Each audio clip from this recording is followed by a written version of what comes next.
Yo, what's up? So I figured this one was video appropriate. So I talked about, I thought that the oil filter, if it's not sealing at the bottom of its housing, was introducing aeration into our engines in this vehicle, which would happen really in any car that operated the same way. So perhaps all these Pentastars, this is all the same root cause. Okay, the proof. That is aerated oil, 100%. And I don't know if we'll be able to see. Yeah, you can see it in there. There's also a fine filter in there.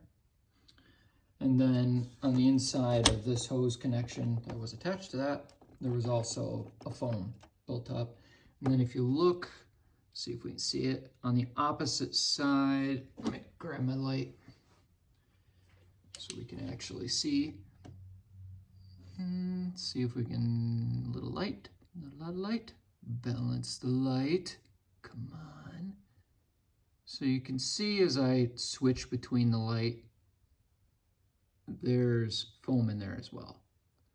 Now how this system works, it's a two-directional. I'll just use my light for this. So in the back, we have, so let's follow this line, right? Here we go. This line, follow the light. So that line comes from the back of the cam. There is a T back there. Well, we can see it. Okay, that's the T. And then it goes over there, and it goes over there, and it goes to the back of the cam, and it goes to the back of the cam. Can't really see it. I don't know if I'll be able to get in there. Kind of see the edge of it, but it goes to the back of the cam. Just a hole. And then the other side is this end, obviously, this guy goes around, that goes to the bottom of your bottom end. Goes to the bottom end, and what happens is your bottom end and your top end inside your valve cover are non-pressurized, they're low pressure systems, basically. And they are shared. So it is, imagine a room, it is one room below your valve cover and in the bottom end of the engine above the sump and at the bottom where like the crankshaft is and everything. It's all a low pressure system and it's shared. It's all the same thing, same room. So if the pressure is 10 PSI inside your valve cover, I don't know what it actually is, but whatever, it's 10 PSI in your sump, okay? Usually it's negative, so it's probably negative up here.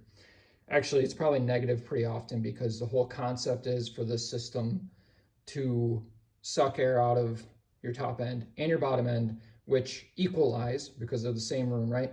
And so then out the back of your cams and out of the bottom end of your engine, up into this unit from both sides at equal pressures, you have a collision of your bottom end and your top end, getting rid of air pressure and then feeding it, which is rather inconvenient, into the air intake manifold. So that's how the system works. And then that guy is your choke. So the point of this, I mean, there's 2 points. One point is the aeration theory is obviously factual. And then I changed my oil. Okay, so next point, and I guess I'll just show you next point, because I already did this stuff, but let's walk through it. So we've got, I already cleaned this up, so I'm not gonna get any shit in there. All right, if we look in here, might be a little bit of a trick, trying to watch a camera and do this at the same time, besides the camera on. There we go. Kinda. Focus. Focus inside.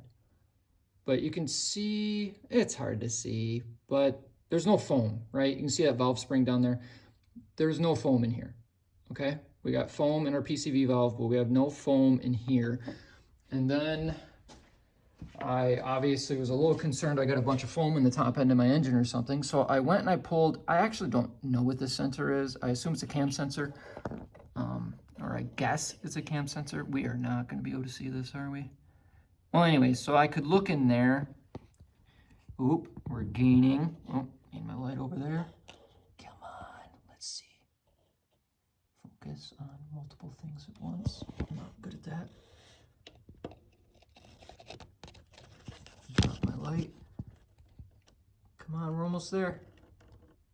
Kinda. Well, anyways, you can see a cam. We can't see much, but I could see more without the video. And no foam.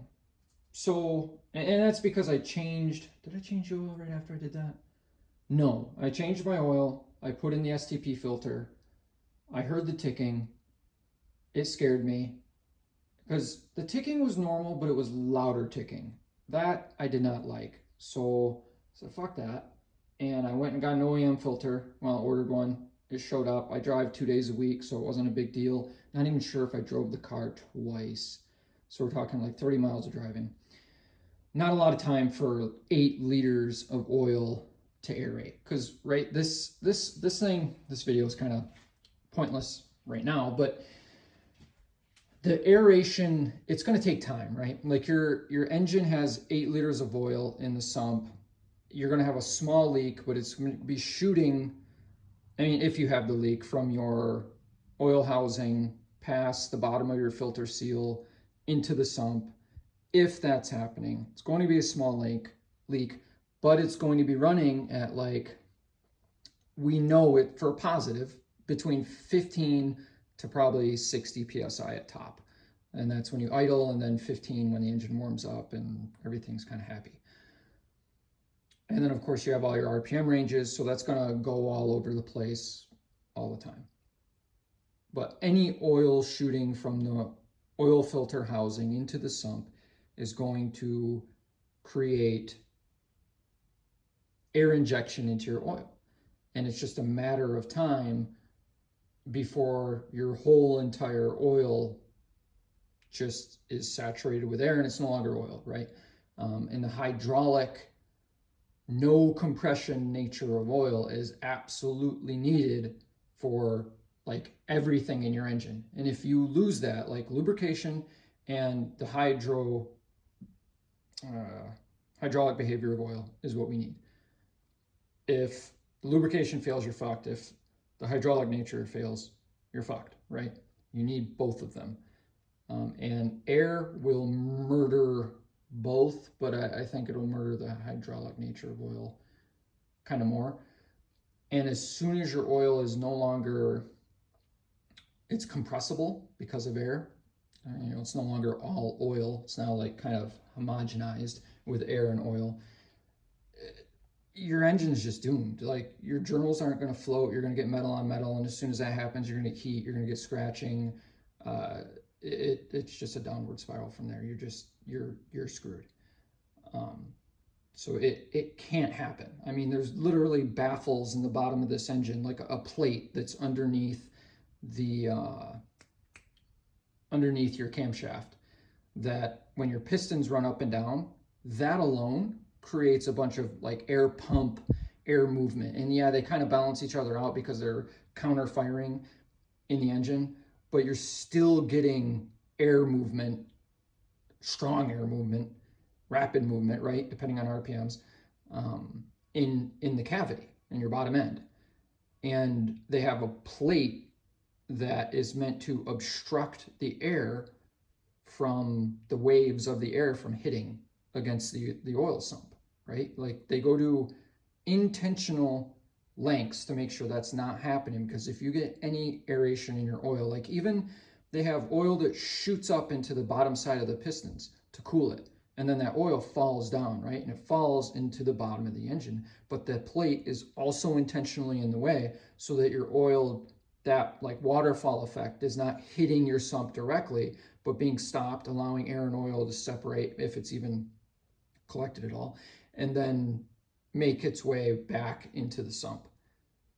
In your PCV system, I believe, is somewhere around the crank area. I'm not positive where that is, but that's drawing your excess gases away and whatever bullshit, to relieve pressure off the system, again, through cavities, again, in order to avoid air going to the oil, because it's absolutely critical for your engine survival that we're not aerating our oil. Oh, that's probably the noise. I just realized I did something potentially dangerous. Yeah, it's fine. There was enough play, but I pulled this up and I left this connected, this guy. And so it could move like this, but if it couldn't, I could have, you know, that's a weak part. I've had it break before, actually. And then I should have loosened this clamp just to give it more play, but it's fine. I didn't really need it. And if you're trying to loosen this up to do this, I got this pulled out because I wanted to see the choke and make sure the choke wasn't plugged or anything. But you can, let me grab my light. It's really easy to do. There is down here, we got that, focus, focus, focus. We got that clamp. I just need a little screwdriver. Oh, I don't need my light. And then we got that guy, and we got that guy, and that guy. And then on the PCV side, we have, oh, you got to get that off. That's kind of a pain in the ass. I used this. You're able to slip it in from the right side around it. And you can kind of just like wiggle it a small bit of a time because it doesn't look like it's keyed, but it just doesn't come off easy. So I just slowly rotated it and put a little bit of pressure of pull on it, and it popped off eventually. It didn't take very long, but I just didn't want to break anything, so I was gentle with it. What am I filming? And then, yeah, so there's one down there and one, it's on the other side of that. Can you see it? Yep, that guy. And so you pop all those, and then you can easily move it out of the way. Oh, and this one for that guy, that ding dong. And that's all the play you need. It's pretty stiff, but you can get enough play. Obviously, it's flexed from here to there, and it's fine. What else do we need to know? I need to put my oil cap back on before I knock some dirt into it or something silly. Yeah, so I'm gonna clean this out. Oh yeah, I wanted to go into, okay, so spring, I've cleaned this up already because this had foam in it too. Diaphragm, so PCV, this is a pretty common thing that rips. Here, I only got one hand, but let's yank it out. So cap, this cap has a vent right there. That little hole vents out. This is difficult. That top. And it's designed so that the bottom of this is going to go whoopie whoop. Yeah, it's going to make noises or whatever. I don't need to do that. Camera do it. And then it'll push out that vent so you don't get vapor locked by your lid. Okay, so we clean that all up. You got a gasket here that needs to remain on. Focus. That's all we need to know for that. Oh, no, we need to know more. Okay, when you take this off, this has, looking for a good angle here. Okay, see how that's square? Yeah, see how that knob's square and then this one's not? The clips for these, let's see if we can see this. Focus. Okay, you can't see it, but that's a little tab, kind of a thing that slips over the notches. See if I can show you the side they fit onto. Yeah, so that's where it fits, right? And you can see the other one there. Okay, those fit inside of the square marked ones. And so you're gonna have two next to each other and then two next to each other. And so really all you have to do to get this off is you kind of target the two next to each other. And what I found a trick this time that I thought was super easy. I was able to get it right off. You just take, I took a small screwdriver and a big screwdriver. And what I did is when it's on, you can put your screwdriver under here. I'll just put it on without the spring. I don't want to lose the rubber. I knew it. Just knew it. Not a big deal. Okay. Let's put this back on. Okay, and then when you line it up, obviously you need square and square, right? They go with the tabbies. Oh, maybe I should focus on showing you what I'm talking about. All right, so you got a tab there, and then over here, you got the other tab. Focus in the middle, please. Oh, there we go. All right, so you got two tabs. So obviously those have to go tab to tab, right? So that's, we got to make sure you do. So that's how it would line up. And then what you do, you don't need a lot of pressure at all to do this. So you put your screwdriver under here, and when this is on, it'll obviously be further down. Focus.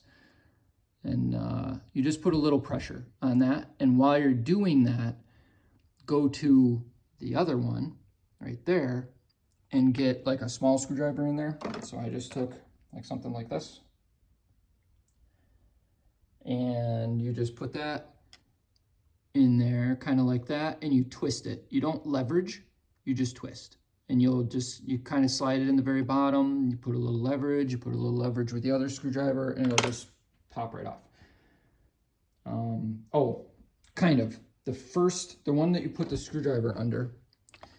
So this one, first use the screwdriver, the small screwdriver, get this one loose, pop it up so you can see it's visibly slid up a little bit, then use the little screwdriver on the other one, and then you can just kind of wiggle this screwdriver using the leverage, and it's not a lot of force at all, and then it'll just kind of pop up and come off super easy. Otherwise, you're like using little picks and trying to play a crazy game that's difficult to play.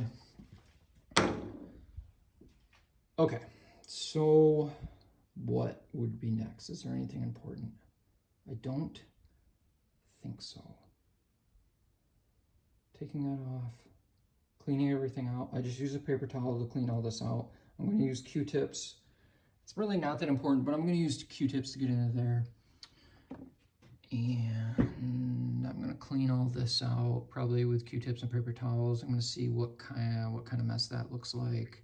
I'm going to pull this choke out and just see what that looks like, because it just slides out. I'll put it back in.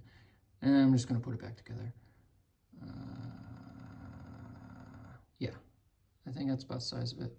But the main message of this is get fucking OEM oil filters. Lube up the bottom seal on your oil filter, so when you screw it in, because it's got a lot of threads, you know, the Perflux, I don't know if we can see it, probably see it, yeah. It's just something you can't mess up. Like if you get oil shooting back into your oil sump, you're in deep shit. I don't know if there's any sort of plating in the way, but I wouldn't be surprised. I need to check it next time. I don't know if I can even see in there. I don't think you can. But anyways, any oil shooting into your oil, if nothing else, you're losing oil pressure, right? So depending on how bad that seal is, like maybe when you put the oil filter in, that the gasket on the bottom O-ring, maybe it totally slipped off its perch and now it's like too high, or it's sitting in the bottom, or it fell into the sump. I mean, I don't know. Maybe, you know. And if that happened, well, I mean, now you're shooting 60 psi oil, anywhere from 15 to 60, but when the car starts and it's at high pressure, you're shooting 60 psi of oil into your sump, and it's going to do interesting things. And obviously we don't want that happening. But when these engines so inconsistently are known for having problems, and they all seem to be connected to oiling, but how and why, especially like the cam variators and stuff, like cam variators are breaking because your oil is degraded to the point where it's no longer serving its hydraulic function. And now, like when the oil is hydraulic, those parts cannot move and hit against each other. When it loses that and you get air in there, now they can just bang away. You know, when you're talking a camshaft spinning around at the speeds they spin around, and you're talking about a system, I don't even know how it works. I don't understand how that system works. I just know the black things on the front, like press a check valve and it releases oil, and oil gets fed from another direction through the variator bolt holes. You can look at the diagrams to see it, and the magic of retarding and advancing the timing takes place. I don't know the magic. I don't actually fully understand that. But I know if your oil is not hydraulic and it's in your your cam variator system, it's going to break. And it's just a matter of time. And then if your check valve isn't sticking, your oil is going to drain off, and every time you start the car, your radiator is going to be empty, and they're going to bang away before they get primed, and then they're fine. If your oil filter is not sealed at the bottom, it's going to shoot into the sump, and then when you shut down the car, all that's going to bleed off. And then all of your oil galleries in your engine everywhere are going to be empty. And then it's going to take how many seconds for the oil pump to refill all of that when it's not designed to do that either. It's designed to retain oil. And so then all of a sudden it's not, and now it's like you did an oil change every single time you start your car. I mean, it's going to have consequences. But yeah, it's about the size of it. It's enough. I'm going to put this back together, clean it up. But the end, 20 minutes. Jeez.